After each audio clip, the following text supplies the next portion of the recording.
আজকে মেনলি দুটো বিষয় নিয়ে আলোচনা করব। একটা হচ্ছে মোহনবাগানের চোট আঘাতের যে আপডেটগুলো রয়েছে সেগুলো আপনাদের সঙ্গে শেয়ার করে নেব। আর গতকাল ম্যাচে বেঙ্গালুরুর কাছে জামশেদপুর হারার পর কি অবস্থায় দাঁড়ালো লিগ টেবিল, আর মোহনবাগানের কাছে কি টার্গেট দাঁড়ালো, ম্যাজিক নাম্বার কত হলো, সেসবগুলো নিয়ে আলোচনা করে নেবো আজকের ভিডিওতে। প্রথমে যদি চলে আসি ম্যাজিক ফিগার, যেটা নিয়ে অনেক দিন ধরে আলোচনা করা হচ্ছে। এতদিন ছিল 52-51, জামশেদপুর পৌঁছতে পারত 52-তে আর গোয়া পৌঁছতে পারত 51-তে, কিন্তু গোয়া তাদের যাত্রাটা বা তাদের টার্গেটটা এখনো পর্যন্ত ফিক্স রেখেছে লাস্ট ম্যাচটা জেতার পর। ফলে গোয়া এখনো যে অবস্থায় দাঁড়িয়ে আছে তাতে তারা 51 পয়েন্টে পৌঁছতে পারে। কিন্তু জামশেদপুর গতকালের ম্যাচে বেঙ্গালুরুর কাছে হেরে যাওয়ার পর জামশেদপুরের এই মুহূর্তে দাঁড়িয়ে হাইয়েস্ট পয়েন্ট হতে পারে সেটা হচ্ছে 49 পয়েন্ট। তার বেশি পয়েন্ট পাওয়া জামশেদপুরের পক্ষে সম্ভব নয়। অন্যদিকে গোয়া ওড়িশাকে হারানোর পরে নিজেদের ঘরের মাঠে এখনো পর্যন্ত গোয়া তাদের যে টার্গেটটা রেখেছিল 51 পয়েন্টে পৌঁছতে পারে সেই জায়গায় ফিক্স আছে। কিন্তু এখানে বলে নেওয়াটা দরকার যে গোয়ার পরবর্তী ম্যাচটা কিন্তু আছে মুম্বাইয়ের সাথে, এবং মুম্বাইয়ের ঘরের মাঠে খেলা আছে, এবং মুম্বাই গোয়া ম্যাচটা কিছুটা ডার্বির মতোই হয়। আবার মুম্বাইকে যদি আপনার সুপার সিক্সের স্পটটাকে একদম কনফার্ম করতে হয় তাহলে মুম্বাইয়ের কাছেও কিন্তু এটা একটা মাস্ট উইন ম্যাচ হতে চলেছে। ফলে গোয়া যদি কোনোভাবে পয়েন্ট হারায়, হারলে শুধু নয়, যদি ড্রও করে, দুটো পয়েন্টও হারায় তারা, তাহলে ওটা 51 থেকে 49-এ দাঁড়িয়ে যাবে, এবং সেক্ষেত্রে জামশেদপুর এবং গোয়া দুজনেই কিন্তু 49 পয়েন্টেই হায়েস্ট পৌঁছতে পারবে। এখন মোহনবাগানের কাছে বাকি আছে 4টে ম্যাচ: কেরালা, উড়িষ্যা, মুম্বাই, গোয়া। বর্তমানে যে সিচুয়েশন সেই জায়গাটা যদি স্টিল থাকে তাহলে কিন্তু মোহনবাগানকে আর 6টা পয়েন্ট অর্জন করতে হবে এই 4টে ম্যাচ থেকে। তাহলে মোহনবাগান 52 পয়েন্টে পৌঁছে যাবে এবং ধরাছোঁয়ার বাইরে চলে যাবে। কারুর পক্ষেই 52 পয়েন্ট টাচ করাটা আর পসিবল নয়, একমাত্র মোহনবাগানই পারে 52 পয়েন্ট টাচ করতে। আর গোয়া পয়েন্ট লস করলে সেক্ষেত্রে যেটা দেখা যাবে যে গোয়া যদি কোনোভাবে ড্র করে, তাহলে মোহনবাগান যদি কেরালার সঙ্গে জিতে যায় তাহলে তিনজনেরই পয়েন্ট মানে হায়েস্ট পৌঁছতে পারে জামশেদপুর এবং গোয়া 49 পয়েন্টে, এবং মোহনবাগান দাঁড়িয়ে যাবে 49 পয়েন্টে।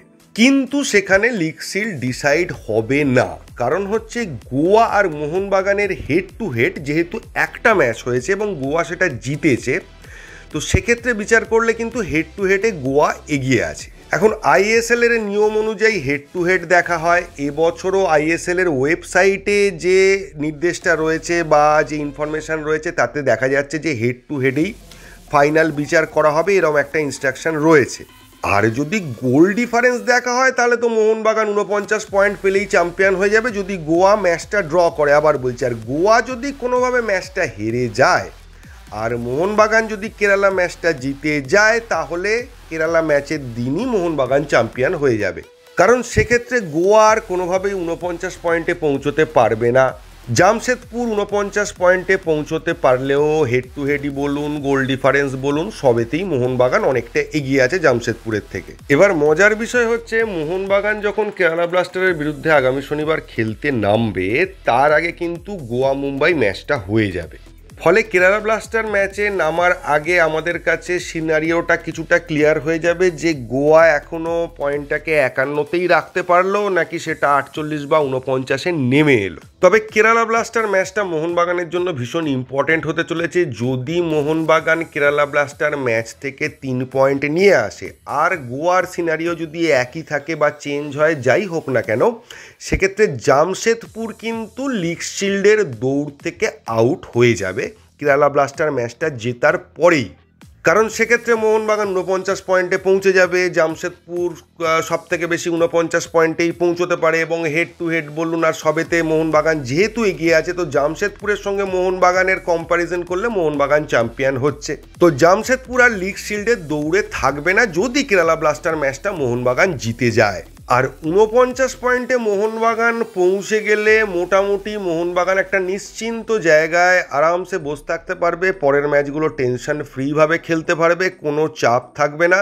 শুধুমাত্র তখন একটা পয়েন্টের প্রয়োজন হবে লিগ শিল্ড জেতার জন্য। আর এসবের মধ্যেও আমরা একটা জিনিস ভুলে যাচ্ছি, সেটা হচ্ছে যে গোয়া 51 পয়েন্টে যদি পৌঁছয়, তাকে যদি পৌঁছতে হয় তাহলে লাস্ট ম্যাচে তাদেরকে কিন্তু মোহনবাগানকেও হারাতে হবে আমাদের ঘরের মাঠে।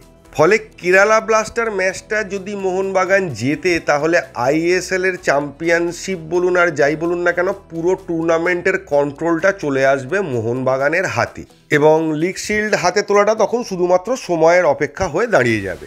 তো সব দিক দিয়ে বিচার করলে কেরালা ব্লাস্টার ম্যাচটা বিভিন্ন অ্যাঙ্গেল থেকেই কিন্তু ভীষণ ইম্পর্টেন্ট হতে চলেছে। কিন্তু বিষয়টা যেখানে দাঁড়িয়ে আমাদের আবার একটা চোট আঘাতের সমস্যা রয়েছে। এখনও পর্যন্ত যে খবরটা রয়েছে সাহালের চোট সম্পর্কে ফাইনাল কিছু জানা যায়নি। অনিরুদ্ধ থাপা কেরালা ব্লাস্টার ম্যাচে খেলতে পারবে কিনা সেই বিষয়েও কনফার্ম জানা যায়নি। আশিস রায়ের চোট নিয়ে একটা প্রবলেম রয়েছে, আর গ্রেগ স্টুয়ার্ট তো পরের ম্যাচে নেই কার্ডের জন্য। এবার সমস্যা হচ্ছে আশিস রায়ের জায়গায় দীপেন্দু আশিস রায়কে রিপ্লেস করতে পারে, ওটা নিয়ে খুব একটা প্রবলেম হবে না। আপুইয়া ফিরে এলে মিডফিল্ডে কিন্তু আর একটা জায়গায় পড়ে থাকবে, সেই জায়গার জন্য দীপক টাংরি এবং অভিষেক সূর্যবংশী দুটো প্লেয়ার আমাদের কাছে অ্যাভেলেবেল থাকছে, তাই মিডফিল্ড নিয়েও খুব একটা প্রবলেম হবে না সাহাল থাপা না থাকলেও। আর গ্রেগ স্টুয়ার্টের জায়গাটা দিমিত্রি পেট্রাটস এবং জেসন কামিংস আশা করি ফুলফিল করে দিতে পারবে, সেক্ষেত্রেও খুব একটা সমস্যা হবে বলে মনে হচ্ছে না। এবং ডিফেন্সে টম অ্যালড্রেড এবং অ্যালবার্টো রড্রিগেজ দুজনেই যদি ফিরে আসে সেক্ষেত্রে ডিফেন্সটাও আমাদের আর কোনো প্রবলেম তৈরি করবে না, ডিফেন্সটাও সলিড হয়ে যাবে। ফলে চোট আঘাত থাকা সত্ত্বেও প্রথম 11 নামাতে মলিনার খুব একটা প্রবলেম হবে না। যদি না ম্যাচের মাঝখানে কোনো চোট আঘাত বা কোনো সমস্যা হয় সেক্ষেত্রে প্লেয়ার চেঞ্জ করার ক্ষেত্রে একটা প্রবলেম হতে পারে, অথবা এর মাঝখানে কোনো প্লেয়ার নতুন করে যদি চোট পায় তাহলেই একটা প্রবলেম হতে পারে। তাছাড়া কিন্তু খুব একটা সমস্যা হওয়ার কথা নয়। তো এখন আপাতত টার্গেট হচ্ছে যে কোনোভাবে কেরালা ব্লাস্টার ম্যাচটা থেকে 3 পয়েন্ট তুলে আনা, ব্যাস। এবং সেটা হলে যে আমরা লিগ শিল্ড পাবো আর আনন্দ করব, বিষয়টা শুধু তার মধ্যে সীমাবদ্ধ নয়। কিন্তু মোহনবাগান যদি এবছর লিগ শিল্ড জেতে তাহলে মোহনবাগান কিন্তু আইএসএলের ইতিহাসে প্রথম টিম হবে যারা back to back league shield জিতছে, এবং সেটা কিন্তু একটা রেকর্ড হয়ে যাবে আইএসএলের ইতিহাসে। তো এরপর আস্তে আস্তে পরের ভিডিও থেকে আমরা ঢুকে যাব কেরালা ব্লাস্টার ম্যাচটা নিয়ে, ওদের অ্যাডভান্টেজ কী আছে, ওদের ডিসঅ্যাডভান্টেজ কী আছে, ওদের কোন কোন জায়গা নিয়ে সমস্যা রয়েছে, আমাদের কি কি প্রবলেম হতে পারে, সব কিছু নিয়ে আস্তে আস্তে আলোচনা শুরু করব। তবে আজকের প্র্যাকটিসটা থেকে কিছুটা ক্লিয়ার হবে চোট আঘাতের সমস্যাগুলো কোথায় দাঁড়িয়ে আছে, কে কে ফাইনালি খেলতে পারছে আর কে কে ফাইনালি কোনোভাবেই ম্যাচটা খেলতে পারবে না, সেটাও বোঝা যাবে। তো এর বেশি আর কিছু বলার নেই এই ভিডিওতে, এইটুকুই। যদি ভিডিওটা ভালো লাগে তাহলে এই চ্যানেলটাকে সাবস্ক্রাইব করবেন। থ্যাংক ইউ, ধন্যবাদ এবং জয় মোহনবাগান।